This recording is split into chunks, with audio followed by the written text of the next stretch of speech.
Andito na naman sa panibagong area natin. Ayan. Tapos na tayo sa kilometer 72. Andito na naman tayo sa kilometer 69. Ayan ang aking mga kasama. Ayan.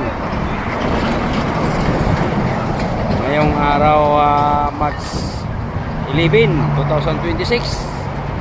Dito na kami sa baba. Hello. Kaya kami mga kasama, kanya-kanyang gawa ng pangpayong nila sa pag ano?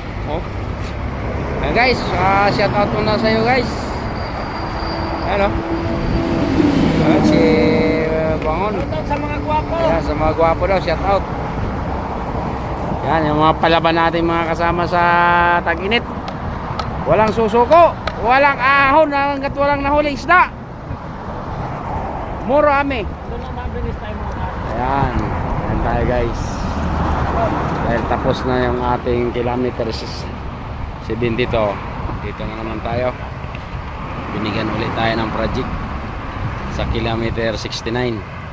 Paano makuha yung bilis tayo ng motor? Papunta rito, ikakarga kay Bunso sa pagkain. Doon yung si Foreman at saka si Estrella Yan guys. Yan. Ano, diba? Sa mga pat control namin na minabuti ng paggawa para walang issue.